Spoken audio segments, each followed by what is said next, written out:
నమస్తే. హైదరాబాద్లోని కొండాపూర్ ప్రాంతంలో ఒక టెన్షన్ వాతావరణం నెలకొంది.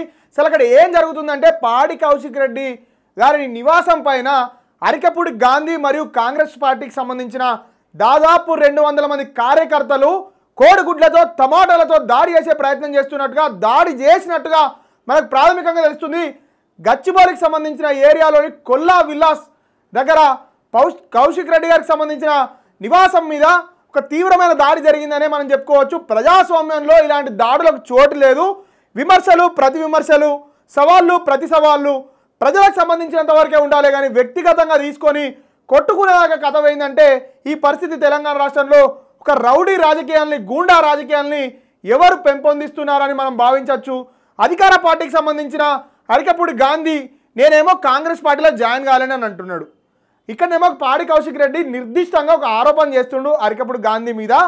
మీరు జాయిన్ కానట్టయితే దాదాపు కార్యకర్తల్ని, గ్రేటర్ హైదరాబాద్కి సంబంధించిన అందరూ కార్యకర్తలను తీసుకొని నేను నీ ఇంటికి వస్తా, టీఆర్ఎస్ పార్టీకి సంబంధించిన జెండాని నీ ఇంటి మీద ఎగిరేసి అక్కడి నుంచి టీఆర్ఎస్ భవన్కి పోయి ఒక మీటింగ్ లేదా ఒక ప్రెస్ కాన్ఫరెన్స్ పెడదాము, కానీ చక్కగా ఎర్రవెల్లిలో ఉన్న కల్వకుంట్ల చంద్రశేఖరరావు గారిని పార్టీ అధ్యక్షుని కలవడానికి వెళ్దామని చెప్పి కౌశిక్ రెడ్డి ఒక సవాల్ విసరడం జరిగింది. దానికి స్పందించిన అరికపూడి గాంధీ, నువ్వెవరిరా నా ఇంటికి వస్తానికి, నేనే వస్తున్నా నీ ఇంటికి, నువ్వు నా ఇంటి మీద దాడి చేస్తావా అని చెప్పి గచ్చిబౌలిలోని కొల్లా విల్లాస్లో ఉన్న పాడి కౌశిక్ రెడ్డి గారి నివాసం మీద దాదాపు 200 మంది కార్యకర్తలను తీసుకొని పోయి ప్రాథమికంగా దాడి చేసినట్టు, టమాటాలతో, కోడిగుడ్లతో, పాత చెప్పులతో కౌశిక్ రెడ్డిని కొట్టడానికి ప్రయత్నం చేసినట్టుగా మనకు తెలుస్తున్నది. అసలు ఏం జరుగుతుంది? కౌశిక్ రెడ్డి గారు అక్కడ మీడియాని అడ్రస్ చేసే ప్రయత్నం చేస్తున్న సందర్భంలో పోలీసు వాళ్ళు నా ఫోన్లు ఎత్తుతలేరు, అక్కడ ఉన్న డీసీపీ ఏసీపీలే దగ్గరుండి ఈ కాంగ్రెస్ కార్యకర్తలతో నా ఇంటి మీద దాడి చేయిస్తున్నారని చెప్పి ఆయన చాలా క్లియర్గా ఆరోపణ చేస్తున్నాడు.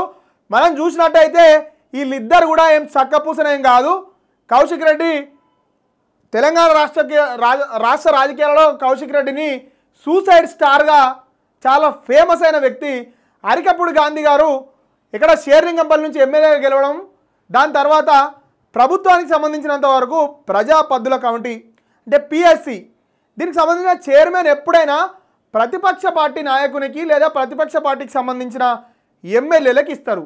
అది ఆనవాయితీగా వస్తుంది, ఎందుకంటే వాళ్ళే ప్రభుత్వంలో ఉన్నారు కాబట్టి ప్రతిపక్షానికి కూడా ఒక సముచితమైన స్థానం ఇవ్వాలని చెప్పి. ఇక్కడ రేవంత్ రెడ్డి గారి నాయకత్వంలోని కాంగ్రెస్ ప్రభుత్వం ఈ ప్రజా పద్దులకు సంబంధించిన కమిటీని చైర్మన్గా అరికపూడి గాంధీ గారిని నియమించడం జరిగింది. దీన్ని హరీష్ రావు గారు కూడా మొన్న మీడియా ప్రెస్ మీట్ పెడుతూ అరికపూడి గాంధీ గారిని ప్రజా పద్దులకు సంబంధించినంత వరకు ఏ విధంగా మీరు నియమిస్తారు, ఆయన మీ పార్టీలో జాయిన్ అయ్యంటే అరికపూడి గాంధీ గారికి సంబంధించిన సపోర్టర్స్ కానీ లేకపోతే కాంగ్రెస్ పార్టీకి సంబంధించిన వాళ్ళు కానీ ఆయన జాయిన్ కాలేడు, కేవలం మాకు సానుభూతి పరుడుగా ఉన్నాడు, ఆయన ప్రతిపక్షంగా ఉన్నాడు అని చెప్పి వీళ్ళిద్దరి మధ్యలో వాదనలు ప్రతివాదనలు, సవాళ్ళు ప్రతి సవాళ్ళుగా తెలంగాణ రాష్ట్ర రాజకీయాల్లో వాడి వేడి చర్చ జరుగుతుంది. పాడి కౌశిక్ రెడ్డి గారును ఎమ్మెల్యే వివేకానంద గౌడ్ గారు తెలంగాణ హైకోర్టులో ఒక రిట్ పిటిషన్ దాఖలు చేయడం జరిగింది.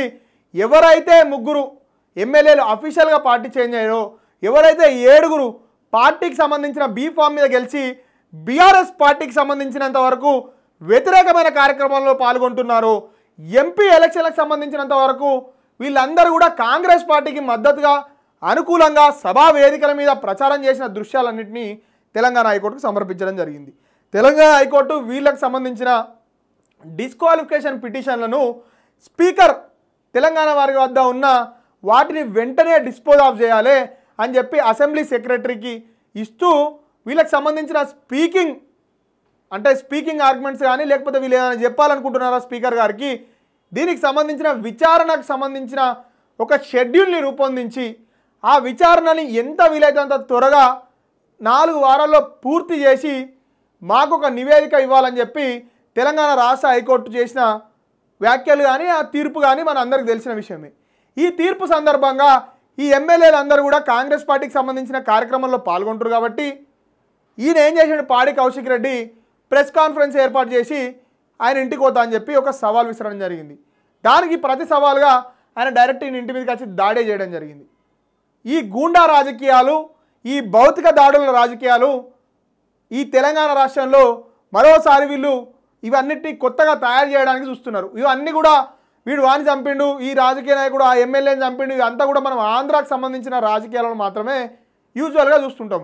ఇలా తెలంగాణలో కూడా ఈ ఎమ్మెల్యే ఇంటి మీద ఆ ఎమ్మెల్యే దాడి, ఆ ఎమ్మెల్యే ఇంటి మీద ఈ ఎమ్మెల్యే దాడి అంటే ప్రజాస్వామ్యంలో భౌతిక దాడులకు స్థానం లేదు. ఆ దాడి పాడి కౌశిక్ రెడ్డి చేసినా, అరికెప్పుడు గాంధీ చేసినా దాన్ని మనం తీవ్రంగా వ్యతిరేకించాల్సిందే.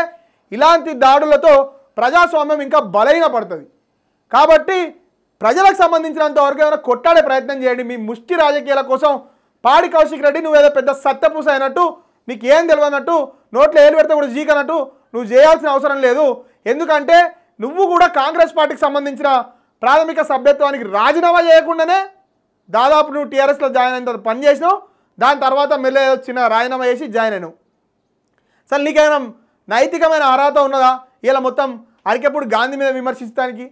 అరికెప్పుడు గాంధీ గారు మీకు కూడా ప్రజాస్వామ్యంలో ఆయన ఒక సవాల్ చేసిండు. ఆ సవాల్ని తీసుకుంటే తీసుకోండి, లేకపోతే ఇగ్నోర్ చేయండి. ఆయన ఇంటి మీదకి దాడి కూడా ఎంతవరకు కరెక్టు?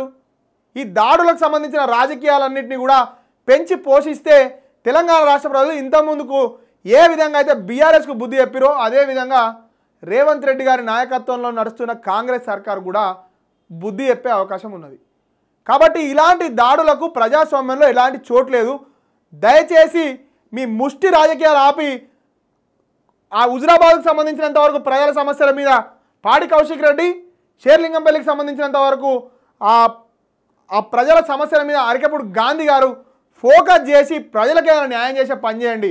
మీరిద్దరు కూడా ఈ ముష్టి పంచాయతీలు కేవలం మీ స్వార్థపూరితమైన రాజకీయాల కోసం మాత్రమే చేస్తున్నారు. అంతమించి దీంట్లో తెలంగాణ ప్రజలకు వచ్చిందేం లేదు, ఒరిగిందేం లేదు. కాబట్టి సవాళ్ళను ప్రతి సవాలుగా, వాదనలు ప్రతివాదనలుగా ఉంటేనే రాజకీయాలలో ఒక విలువ ఉంటుంది. ఈ భౌతిక దాడులకు సంబంధించిన రాజకీయాలని ఎట్టి పరిస్థితుల్లో కూడా తెలంగాణ రాష్ట్ర ప్రజలు అసహించుకుంటారనే విషయాన్ని నేను మీకు తెలియజేస్తున్నా. కొండాపూర్లోని పాడి కౌశిక్ రెడ్డి గారి నివాసానికి సంబంధించినంత వరకు ఒక మాబ్ జమై ఆయన ఇంటి మీద దాడికోవడం ఇది చాలా తప్పు. పాడి కౌశిక్ రెడ్డి చేసిన సవాలు చాలా క్లియర్గా ఉన్నది. నేను ఇంటికి వస్తా కార్యకర్తలందరూ తోలుకొని నాకు లంచ్ డిన్నరో లేకపోతే ఆ బ్రేక్ఫాస్టో పెట్టు, అక్కడి నుంచి చక్కగా మనం టీఆర్ఎస్ పార్టీ ఆఫీస్కి పోదామని అన్నాడు. దీనికి మీరు స్పందిస్తే స్పందించండి, లేకపోతే ఆ మ్యాటర్ని అక్కడితో వదిలేయండి. కానీ రాష్ట్ర రాజకీయాలలో మీరేదో మొత్తం ప్రజల కోసం పోరాడినట్టు, మీరిద్దరు చక్కని పూసలైనట్టు, నువ్వు బీఆర్ఎస్లో గెలిచి పిఎస్సి చైర్మన్ తీసుకోవడానికి కాంగ్రెస్ పార్టీ కండు వేసుకొని రేవంత్ రెడ్డితోటి ఉంటావు. ఈ విషయాన్ని పాడి కౌశిక్ రెడ్డి ప్రశ్నిస్తే తప్పు. పాడి కౌశిక్ రెడ్డి ఈయననేమో కాంగ్రెస్లో ఉండే బీఆర్ఎస్కి సంబంధించిన పార్టీ మెంబర్షిప్ రాజీనామా చేయకుండానే ఎమ్మెల్యేకి పోటీ చేయడానికి ట్రై చేస్తాడు. మీరిద్దరూ నైతిక రాజకీయాల గురించి మాట్లాడడం అంటే ఇంతకంటే సిగ్గుమాలిన చర్య ఉండదు. దయచేసి ఈ ముష్టి పంచాయతీలను ఇక్కడితో ఆపండి. మాదాపూర్కు సంబంధించిన పోలీసులు ఇప్పుడే ఘటనా స్థలానికి అంటే సైబరాబాద్కు సంబంధించిన కమిషనరేట్ పరిధిలోని డీసీపీలు అక్కడికి చేరుకున్నట్టుగా మనకు ఘటన జరుగుతున్న సమయానికి వాళ్ళు అక్కడ లేరు అని చెప్పి కౌశిక్ రెడ్డి గారు ఉండి కూడా నా ఫోన్లు లిఫ్ట్ చేయకుండా వాళ్ళ నాయకత్వంలోనే దాడులు చేస్తున్నారని ఆరోపించినప్పటికీ కూడా పోలీసులు ఘటనా స్థలానికి చేరుకొని పెద్ద మొత్తంలో అరికెప్పుడు గాంధీ గారిని అరెస్ట్ చేసి పోలీస్ స్టేషన్కు తరలిస్తున్నట్టుగా మనకు ప్రాథమికంగా అందుతున్న సమాచారం. అసలు ఎంతవరకు ఇక్కడ ఏం జరుగుతుంది, ఏ పోలీసులు కావాలని కౌశిక్ రెడ్డి ఇంటి మీద దాడి చేయించే ప్రయత్నం అయితే చెయ్యరు. దాదాపు అనుకోకుండా ఒక పెద్ద ఎత్తున మాబ్ వచ్చి పాడి కౌశిక్ రెడ్డి గారి ఇంటి మీద దాడి చేయడం జరిగిందనే పోలీసులకు సంబంధించినంత వరకు వాళ్ళ వర్గాల నుంచి వినిపిస్తున్న వాదన. అసలు అక్కడ ఏం జరుగుతుంది, పోలీసులు అరికెప్పుడు గాంధీని తరలించి ఎక్కడ పోలీస్ స్టేషన్లో ఉంచబోతున్నారు, అసలు ఏం జరగబోతుంది అనేది మనం తెలుసుకుందాం. ఇలాంటి మరిన్ని కీలక అప్డేట్స్ కోసం చూస్తూనే ఉండండి మన తొలి వెలుగు.